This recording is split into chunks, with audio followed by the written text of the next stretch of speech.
사무엘상 18장에서 사울이 다윗을 시기하여서 다윗을 잡아 죽이기 위해 이스라엘 전역을 쫓아다니기 시작했습니다. 이리 저리로 도망다니던 다윗은 결국에는 이스라엘과 적대 국가, 원수의 상태에 있던 블레셋으로 망명하여 도망하는 내용이 26장에 기록되어져 있습니다. 다윗은 이보다 더 억울한 일을 겪을 수는 없을 겁니다. 다윗 자신은 잘못한 것이 하나도 없습니다. 사울의 왕위를 위협하기를 했습니까? 아니면 반역을 저지르기를 했습니까? 다윗은 그저 하나님 믿는 그 신앙 하나 가지고 골리앗을 무찔렀을 뿐인데 이렇게까지 자신이 당해야 되는가? 이렇게까지 자신이 목숨의 위협을 느껴야 하는가? 아마 매일매일 그런 생각을 하면서 잠자리에 들었을 것입니다.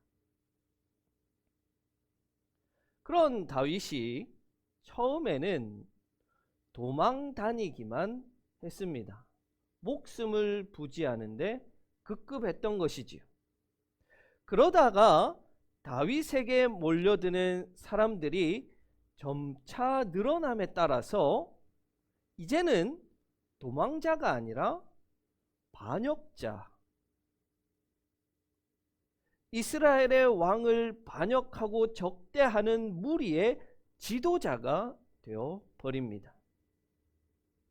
자기가 의도한 것은 아니지만 자신에게 피하는 이들을 하나 둘씩 받아주다 보니까 그 모양새가 반역의 무리처럼 되어버린 것입니다. 처음 다윗이 아둘람 굴로 피했을 때 그에게 온 사람이 400명이었습니다. 그러다가 그 일날을 구원하기 위해서 군사를 일으켰을 때 군인의 숫자가 600명입니다. 그 짧은 시간 안에 200명의 사람이 늘어난 거예요. 그것을 보면 얼마나 많은 사람들이 지금 다윗에게 몰려들고 있는지 알 수 있습니다. 자, 그렇게 다윗에게 사람들이 계속해서 몰려드는 것을 보게 될 때 결국에는 기존의 왕위를 지키고자 하는 사울을 중심으로 한 그 기득권 세력과 점점 기세를 더해가는 이스라엘에서는 가진 것 없고 억울한 일 당하고 억한 심정을 가지고 있는 이 빈곤한 계층 중심의 반역도 간에 전쟁의 양상으로 점차 흘러가고 있는 것입니다. 이제 이스라엘에 살고 있는 사람들은 결단해야 됩니다. 누구의 편에 설 것인가? 지금 왕인 사울의 편에 설 것인가? 아니면 하나도 보잘것없는 다윗의 편을 들 것인가? 다윗을 거의 잡을 뻔했던 사울이 하나님께서 그것을 막으십니다. 바로 블레셋이 이스라엘을 침공하게 해서 거의 다윗을 잡을 뻔한 사울이 블레셋을 막으러 돌아가게 됩니다. 그리고 그 사건을 마무리하고 급히 다시 돌아왔다고 오늘 성경은 기록하고 있습니다. 그러자 어떤 사람이 사울에게 속삭입니다. 다윗이 엔게디 광야에 숨어 있습니다. 바로 이렇게 밀고한 이 사람은 사울의 편에 선 것이지요. 이 소식을 들은 사울이 군사 3,000명을 이끌고 들염소 바위가 있는 곳으로 출정하였다고 말하고 있습니다.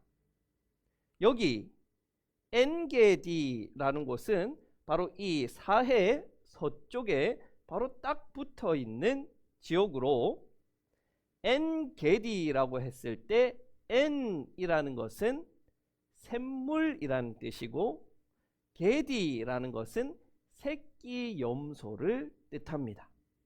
즉 그래서 엔게디라는 것은 새끼 염소의 샘물이라는 뜻입니다. 이런 이름을 가지게 된 것은 바로 이 지역에 이런 오아시스 샘물이 있었기 때문입니다. 그리고 이 샘물을 먹고 사는 사냥들이 있었기 때문에 도망자의 입장에 있었던 사울은 마실 물과 먹을 사냥, 염소들을 취할 수 있는 아주 좋은 것이었기 때문에 엔게디로 갔던 것입니다. 그리고 이 엔게디에서 흘러나온 이 물은 땅속으로 파고들어서 바로 이런 동굴들을 만들어 냈던 것이지요. 그래서 이 동굴 안에 양들이 들어가서 쉬기도 하고, 양을 키우는 이들이 이 동굴 앞에 울타리를 쳐서 밤이 되면 양들을 몰아넣는 우리로 사용하기도 했습니다. 그래서 이곳은 반역자들도 숨기가 좋은, 먹을 것이 있고 마실 것이 있고 숨을 곳이 있는 그런 좋은 장소가 바로 엔게디라는 곳이었습니다. 그러던 중에 다윗을 잡으러 왔던 사울이 용변을 보러 굴 하나에 들어가게 되었는데, 마침 그 굴 안에 다윗과 부하들이 숨어 있었습니다. 자, 용변을 보러 굴 안으로 들어간 사람은 어느 방향을 보고 앉았을까요? 굴 안쪽을 보고 앉았을까요? 굴 바깥쪽을 보고 앉았을까요? 바깥쪽? 안쪽? 그렇죠. 아마 대부분의 사람들이라면 바깥쪽을 향하고 앉아서 용변을 볼 것 같아요. 왜냐하면 이렇게 바깥쪽을 보면서 누가 오나 안 오나 확인할 수 있기 때문에 바깥을 보고 앉았을 것 같아요. 그리고 용변을 볼 때 왕이 입었던 이 겉옷, 이런 옷을 입었을 텐데 이 옷을 입고 용변을 보기는 어려웠겠죠. 그래서 아마 이 겉옷을 뻗어서 옆에 두고 용변을 보았을 것입니다. 자, 그 모습을 본 다윗의 부하들은 절호의 찬스다, 다시 못 올 기회다라고 너무나도 기뻐했습니다. 그래서 이들은 사울을 죽이자라고 말합니다. 왜냐하면 이들에게는 사울을 죽여야만 하는 정당한 이유가 있었기 때문에 그래요. 첫 번째, 지금 이들은 사울에게 쫓기고 있는 신세입니다. 그것은 바로 사울 개인의 원한에 의해서 쫓기고 있기 때문에 사울만 없어지면, 사울만 죽으면 더 이상 쫓기지 않아도 된다는 것을 의미합니다. 두 번째, 지금 사울을 죽인다면 과연 이스라엘의 다음 왕은 누가 될까요? 그것은 다윗이 될 것이라는 것은 너무나도 자명한 일입니다. 이미 이스라엘의 많은 백성들이 다윗은 만만이요 사울은 천천히라고 노래했는데, 다윗 말고 누가 왕이 될 수 있을까요? 이들은 사울만 죽이면 바로 그 순간 신분 상승, 반역자, 도망자의 무리에서 아마 왕이 된 다윗이 한 자리씩 주는 신하가, 국가의 녹을 먹는 그런 떵떵거리며 살 수 있는 사람들이 될 수 있다는 거예요. 마지막 세 번째, 가장 중요한 이유, 바로 오늘 본문 4절에 나오는데, 하나님의 예언자가 다윗에게 와서 예언을 했던 적이 있었던 거예요. 그 예언의 내용이 4절에 기록되어져 있는데 이런 내용인 거예요. 내가 너의 원수를 너의 손에 넘겨줄 터이니 내가 마음대로 처치하여라. 예언자가 다윗에게 와서 하나님의 말씀을 전하는데, 원수를 너의 손에 넘겨줄 테니까, 여기서 원수는 아마 사울이겠죠? 사울을 넘겨줄 테니까 네 마음대로 처리해라. 죽이든지 살리든지 내가 너에게 다 맡길게. 그렇게 하나님께서 말씀을 하셨다는 거예요. 자, 그러면 어떻게 해야 돼요? 죽여야죠. 안 죽일 이유가 없잖아요. 부하들이 물론 그 소리를 낼 수는 없겠죠. 사울이 들으면 안 되니까 막 온갖 발짓을 하면서 죽여 막 그렇게 하지 않았겠어요? 아마 그 부하들 그리고 다윗에게 있어서는 정말 흥분되고 막 아드레날린이 솟는 더없이 없는 찬스라는 그런 뭐랄까요, 긴장감 속에 있었을 것 같아요. 다윗의 부하들만 그렇게 그 상황이 흥분되고 좋았을까요? 다윗은 더 했겠죠. 다윗이 골리앗을 죽일 때 나이가 많아봐야 16살입니다. 그런데 지금 두 아내를 얻은 상태입니다. 그렇다면 도대체 몇 년을 도망 다닌 거예요? 도망 다니는데 아마 이골이 날 정도로, 진절머리가 날 정도로 그렇게 힘들었던 지난 세월들이 아마 주마등처럼 흘러갔을 거예요. 더군다나 하나님께서 허락해 주셨어. 그러면 해야지. 이때 다윗은 사울을 죽이지 않고 사울이 벗어놓은 겉자락, 겉옷의 옷자락을 잘랐다라고 이야기합니다. 그런데 이렇게 겉옷자락을 잘랐다는 것은 그 당시 왕이 입었던 이 겉옷에 4개의 술이 달려 있었는데 이 4개의 술 가운데 아마 하나를 잘랐다라고 이야기하는 것 같아요. 그렇게 겉옷자락에 술 하나를 자르고 난 다음 그 다윗의 마음은 어떠했냐면 양심의 가책을 느꼈다는 거예요. 그리고 부하들에게 하나님께서 기름 부은 왕을 죽일 수는 없다. 너희도 죽여서는 안 된다고 단호하게 이야기합니다. 여러분, 이 상황이 잘 이해가 되세요? 이 흐름이 참 이치에 맞고 좀 바르게 흘러가는 것처럼 보이세요? 제가 느끼기에는 다윗의 이 모든 행동들이 참 잘 납득이 되지 않습니다. 죽일 수 있습니다.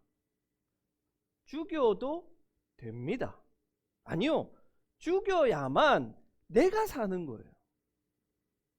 그러나 다윗은 그렇게 하지 않았어요. 이런 다윗의 행동은요, 지난 시간 봤던 것처럼 너무 답답하고 어리석어 보여서 하나님께서 주신 이 기회조차도 놓쳐버리는 그런 어리석은 짓을 하는 행동으로 볼 수 있지만, 사실 하나님께서는요, 다윗의 이런 모습을 보시고 다윗을 좋아하시고 사랑하시는 거예요. 하나님의 최고의 사람, 하나님께서 최고로 사랑한 사람이라는 호칭을 들을 수 있는 것, 바로 이런 모습 때문에 그런 거예요. 저는 다윗의 행동에서 2가지 하나님께서 주시는 메시지를 듣게 됩니다. 하나는 다윗의 이 행동, 사울을 죽일 수 있지만 겉옷만 자르는 이 행동, 이것은요, 감정에 따르는 것이 아니고 신앙을 따르는 행동이었다라는 거예요. 즉, 하나님의 사람은 감정적으로 행동해서는 안 된다는 거예요. 우리 그리스도인들이 인격적으로 훈련되어지고 수양되어져야 할 것 중에 가장 중요한 것 중 하나는 감정에 따라서 행동하지 않는 것입니다. 우리가 가장 지향해야 될 것, 감정적이고 충동적인 것, 그것입니다. 다윗의 인생, 이렇게 하나님을 사랑했던 다윗의 인생에도 몇 번의 실수가 있는데 그 실수 가운데 가장 큰 것 하나 꼽자면 바로 우리아의 아내 밧세바를 취한 일일 것입니다. 자신의 부하들은 다 전쟁에 나가고 혼자 왕궁을 거닐다가 우리아의 아내가 목욕하는 모습을 보게 됩니다. 그리고는 충동적으로 자신의 성욕에 휩싸여서 감정적으로 행동합니다. 여인을 데리고 오라. 그리고 간음하게 되죠. 그가 바로 지금처럼 심사숙고하고 신앙에 따라서 행동했더라면, 율법을 이리저리 따지고 행동했더라면 그는 그렇게 하지는 않았을 것입니다. 바로 다윗이 사울의 겉옷 그 술을 자른 행동은 심사숙고해서 내린 결정입니다. 다윗은 아마도 겉옷에 달린 그 4개의 술 가운데 하나를 잘랐을 것인데 그 하나의 술만 자른다고 해도 사울이 가지고 있는 이 왕으로서의 권위가 완전히 땅에 떨어지기 때문에 그렇게 행동을 했던 것입니다.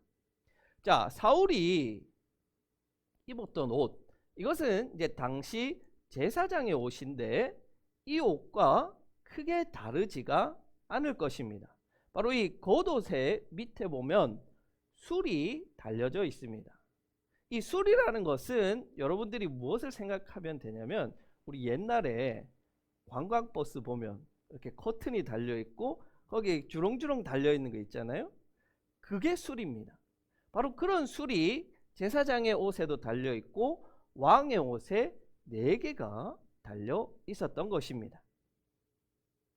사울이 입은 이 겉옷이라는 것은 왕으로서의 권위를 보여주는 중요한 상징물이 됩니다.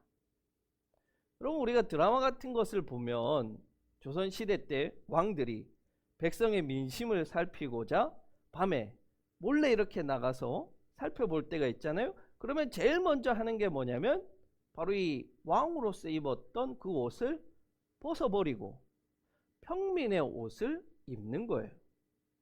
변장하고 나가는 거죠. 그래야만 이 사람이 왕이라는 것을 모르기 때문에 그렇게 하는 거잖아요. 저도 마찬가지예요. 주일날 이런 가운을 입고 멋지게 이렇게 딱 섰을 때야 여러분들이 저를 목사라고 알지, 설교자라고 알지. 제가 맨날 일하러 다닐 때 입는 그 후줄그레한 옷을 입고 강단에 서면 누가 제 말에 귀를 기울여 주겠습니까? 바로 이 겉옷이라는 것은 권위를 나타내는, 그 사람의 직위를 나타내는 상징물이라는 것이에요. 그래서 다윗은 사울의 겉옷을 자르는 것만으로도 사울의 권위, 왕으로서의 권위가 완전히 땅에 떨어지게 될 것을 생각했던 것입니다.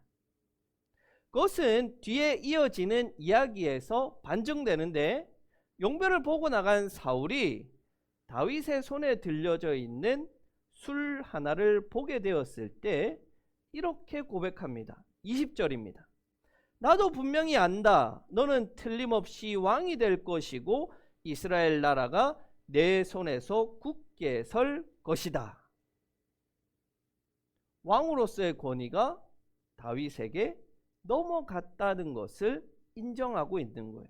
자, 다윗 입장에서는요, 그것만으로 충분한 거예요. 충분한 거예요. 이미 다윗은 하나님께서 이 나라를 너에게 주고 너를 왕으로 세우겠다라는 약속을 들었고 그것을 가슴에 새기며 살아가고 있습니다. 자신이 감정적으로 행동하여서 사울을 죽이지 않아도 하나님께서는 하나님의 방법대로 자신을 왕으로 세우실 것이라는 것을 알고 있었던 거죠. 믿고 있었던 거죠. 그러니까 어때요? 그런 악한 방법을 쓰지 않더라도 하나님의 방법, 하나님께서 쓰시는 가장 좋은 방법으로 자신을 왕위에 세우실 것임을 다윗은 믿고 있었던 것. 그리고 그렇게 하나님은 그런 가장 선한 길로 다윗을 인도하고 있으신 것입니다. 여러분, 감정적으로 하면 우리가 악을 이길 수가 없습니다. 감정적으로 하면 악을 악으로 대처하는 것밖에 되지 않습니다. 그렇게 해서 다윗이 사울을 죽인다고 하더라도 다윗은 왕을 죽인 반역자밖에는 되지 않는 거예요. 왕이 찬탈자라는 손가락질을 받을 수밖에 없는 거예요. 그런데 안타까운 것은 우리가 그렇다는 거예요. 제가 그렇다는 거예요. 화를 내는 사람에게 화를 내서 더 큰 목소리로 화를 낸다고 해서 그것이 그 싸움에서 이기는 것입니까? 승리하는 것입니까? 그게 이기는 게 아니잖아요. 그런 의미에서요, 저는 너무 부끄러운 거예요. 너무 죄송한 거예요. 저 자신이 지난 2주 동안 참 마음이 괴로운 거예요. 목사로서 하나님께서 기름 부어 세우신 사람으로서 아직도 제 감정을 이렇게 컨트롤하지 못하고 감정적으로 하는 것을 볼 때 하나님 앞에, 성도들 앞에 너무 부끄럽고 죄송한 거예요. 하나님의 사람은요, 감정적으로 행동하지 않는 거예요. 여러분, 오해하거나 착각하지는 마십시오. 감성적이고 감수성이 풍부한 것과는 다른 거예요. 아시죠? 감정적이고 즉흥적인 것, 이것이 두 번째 하나님의 메시지로 이어지는데, 우리가 감정에 잠식되어져서 타인을 보게 될 때 그 속에, 그 뒤에, 그 안에 역사하시는 하나님을 볼 수가 없게 된다는 말이에요. 언제? 감정적으로 타인을 볼 때. 우리는 항상 영의 눈을 가지고, 신앙의 눈을 가지고 타인을 봐야 하는데, 내 감정에 휩싸여서 타인을 보게 되면 그 사람을 통해서 역사하시는 그 안에 계시는 하나님을 볼 수가 없다는 말이에요. 다윗의 부하들은요, 사울을 볼 때 감정적으로 보는 거예요. 그러니까 이 사울은 죽일 놈, 나쁜 놈, 하나님께서 버리신 놈, 없어져야 할 놈으로 밖에는 보이지 않는 거예요. 그러니까 죽여야죠. 그에 반해서 다윗은요, 사울을 보면서 하나님을 보는 거예요. 사울이라는 사람을 기름 부으신 하나님, 사울을 사용하기 위해서 사울을 불러주신 하나님을 보는 거예요. 이게 하나님의 사람인 거예요. 이게 하나님의 사람이에요. 하나님의 사람은 타인을 보면서 그 사람을 보는 것이 아니라 그 사람을 통해 역사하고 계시는 하나님, 그 사람 안에 내주하고 계신 성령 하나님, 그 사람을 너무나 사랑해서 자신을 내어주신 예수 그리스도를 본다는 말인 거예요. 그게 설령 철천지 원수, 아버지의 원수, 나의 원수라고 할지라도 말이에요. 바로 여기에 예수님께서 원수라도 사랑하라고 말씀하신 그 말씀의 실천 비결이 담겨져 있는 겁니다. 여러분, 우리가 어떻게 원수인데 사랑해요? 어떻게 나를 죽이려고 한평생을 쫓아다닌 사람이 눈앞에 빤히 보이는데 그 사람을 사랑할 수 있어요? 우리는 못해요. 그걸 할 수 있는 사람이라면 그 사람이 예수님이고 하나님이지 어떻게 인간일 수 있겠습니까? 다만 우리는 그 사람을 보면서 그 사람 자체를 볼 것이 아니라 그 사람을 사랑하시는 하나님을 봐야 한다는 거예요. 아, 하나님이 너 같은 인간도 사랑하시는구나. 그래, 너 따구의 인생을 살아도 그래도 너도 하나님이 사랑하시는 존재구나. 나에게 그렇게 악독하게 할지라도 그래도 여전히 하나님은 너를 사랑하시는구나. 그런 마음으로 상대방을 볼 수 있어야 한단 말이에요. 긍휼히 여김이라는 것은 바로 그거예요. 다윗이요, 왜 왕의 옷자락 하나 잘랐다고 양심의 가책을 느끼겠습니까? 왕의 옷이 너무 비싸서요? 아니요. 다윗은요, 사울이 하나님께서 이스라엘을 다스리라고 불러서 세우신 바로 하나님의 대리자임을 보는 거예요. 아는 거예요. 그 왕의 권위, 겉옷이라는 것은 그 왕의 권위를 부여하신 모습이라는 거예요. 상징이라는 거예요. 그 하나님의 권위를 손상시킨 것에 대해서 다윗은 양심의 가책을 느끼는 것이지 이 옷자락 하나 잘랐다고 무슨 대단한 일이 있는 거예요.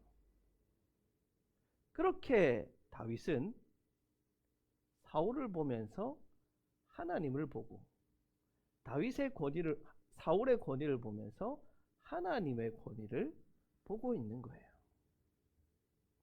여러분, 우리도 그래야 돼요. 우리도 그렇게 살아야 돼요. 우리 성도들은 으이그 저 원수 같은 남편이라고 하면 제일 좋아하시던데, 그 원수 같은 남편을 보면서도 그 사람을 사랑하시는 하나님을 볼 수 있으면 좋겠어요. 하나님의 사랑받는 자. 그러면 전부는 아닐지 몰라도 용서가 되고 이해가 되는 거예요. 좀 못난 짓을 해도 납득이 되는 거예요. 우리 남편들도 마찬가지잖아요. 아내를 보면은 잘 이해가 안 돼요. 왜 저렇게 해? 이렇게 하면 되는데, 아니 왜 저걸 못해? 손이 없어? 발이 없어? 이해가 안 되지만 하나님이 그런 너도 들어서 쓰시는구나. 그런 너도 하나님께서 사랑하셔서 하나님께서 쓰시는구나. 그렇게 부족하니까 하나님께서 너를 세워서 쓰시는구나. 그 부족한 거 내가 채워줄게. 그렇게 사랑이 되는 거예요.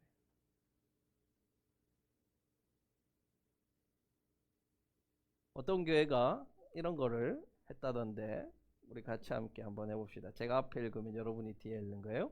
잘생긴 내가, 조금 더 큰 목소리로, 잘생긴 내가, 더 예쁜 내가, 복받은 내가, 통 큰 내가 있는다. 여러분, 우리가 그렇게 할 수 있는 이유는요, 내가 잘나서가 아니잖아요. 내가 진짜로 통이 크고 내 마음이 바다같이 넓어서가 아닌 거예요. 매사에 감정적으로 대처하지 않고 타인을 볼 때 하나님을 볼 수 있을 때 가능한 것입니다. 여러분, 우리 더 많이 사랑합시다. 더 많이 이해해 줍시다. 더 크게 품어 줍시다. 그래서 하나님의 사랑을 그렇게 마음껏 실천할 수 있는 우리 북삼초대교회 성도들이 되기를 간절히 기원합니다.